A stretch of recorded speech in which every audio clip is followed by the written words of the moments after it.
Oh, hi. So glad you're here. Today, I'm going to tell you a little bit about some of my favorite fairy tale books.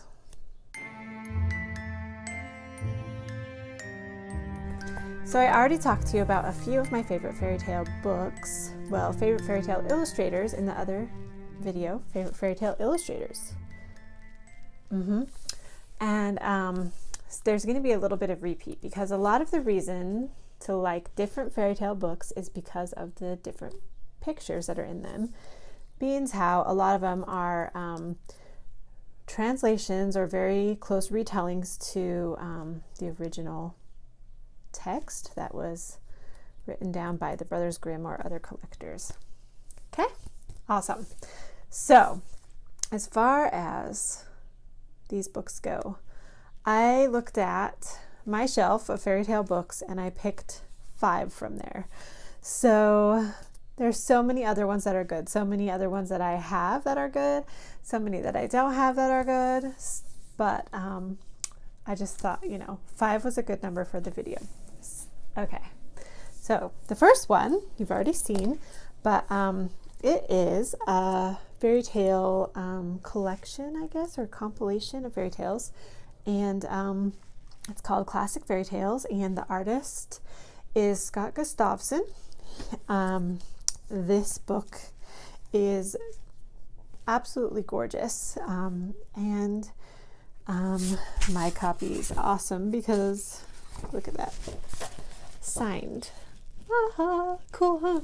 Anyway, so one of the reasons that this is one of my favorite fairy tale books is because the illustrations are very classic. So if you take a look at this, Goldilocks and the Three Bears, it's just very picture book. It's exactly what you want to picture when you picture a fairy tale.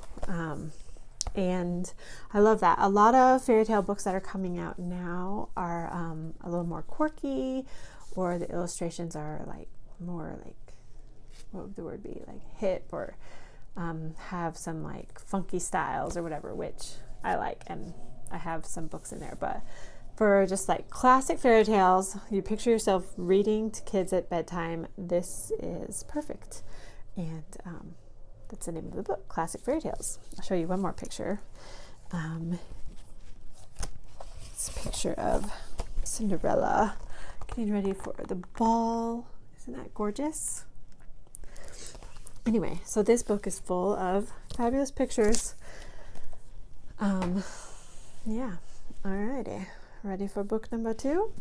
It is another fairy tale collection or compilation, and it's called The 12 Dancing Princesses and Other Fairy Tales by Arthur Quiller Couch, illustrated by Kai Nelson. So this one I think I probably talk about in the other video because Kai Nelson is one of my favorite illustrators. I specifically remember getting this book at the library because of this picture. I loved it. I loved the shapes. I loved the flowers on the dress, the costumes, the details.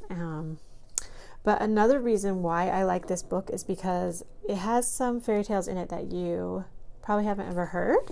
One of my favorites is this one about this girl that's like so skinny she floats away if people aren't careful. So she has to walk around with ties tying her down so she doesn't fly away in the wind. Can you see that picture? And of course, like, she does fly away. There she is. Oh no, she's floating away. So that's another reason. There's some really cool stories in here, and the illustrations are really beautiful. So that's that one. And then the next one I have is this Rapunzel book. So this one won the Caldecott Medal in 1998, I believe, for illustration. And you can see why. Look how gorgeous that is. It was illustrated by Paul Ozolinski. And this is another one that I have that's signed, which is so fun. Anyway, so Rapunzel, illustrated by Paul Ozolinski. And one of the reasons that this one is so interesting and cool and different is because he did a lot of research into the time period that the story takes place in this book, or this specific retelling of Rapunzel takes place in his time period, and he made the art look like the art that was made in that time. So the perspective is can be a little weird. You can see like Rapunzel is like extra big in this tower, like she wouldn't even be able to like take a shower in there. Well, maybe take a shower, but not lay out flat and go to sleep, that's for sure. But it's a stylistic choice that the artist made based on how painters painted at the time. So here's another picture from it. So you can see how the people are drawn and the perspective in the background. It's very kind of early Renaissance, inspired by French and German illustrators or artists, whatever you want to call them at the time. So anyway, it's really fun to look at, and of course the story of Rapunzel is really great in it too. So that's that one. And then this one, I did talk about this one in my favorite illustrators, fairy tale illustrators video, but like I can't really do a favorite fairy tale books video without this fairy tale book, East of the Sun, West of the Moon. I love this one. I love the story. I love the pictures. And I know that this book specifically has inspired other people to do retellings of this fairy tale in novel form, and because it's just so fabulous. And look, also signed. So exciting. Signed books.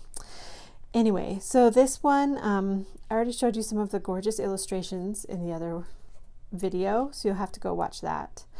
But I love this story in general. I love just everything about it. I just can't even, there's not words to describe how much I love this book.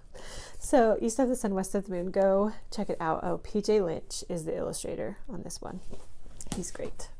Okay, so my last book number 5 in my favorite fairy tales, is actually what would you call it? Fairy tale spoofs on fairy tales, because it is The Stinky Cheese Men and Other Fairly Stupid Tales. So this book came out in the 90s, I believe, and it's so awesome. If you haven't checked it out, you have to go check it out because it's hilarious. I actually found this, I bought this copy on the 10-year anniversary, and I was in college at the time, and I remember that we drove into town because we lived in this small college town. So we drove to Idaho Falls in Idaho to, I don't know, go shopping and stuff, me and some of my friends. And I bought this book probably at Barnes & Noble, and on the way home we read it, and we thought it was the most hilarious thing. I already knew it was hilarious, but I made everyone else find out that it was hilarious too. And they loved it so much, like some of my friends got home and they had to share it with their roommates, and we just went around reading this book to each other. That's what we did in college. So either this book is that great that college students would rather read it than do whatever it is college students do, or we were really lame college students. I don't know. It's awesome.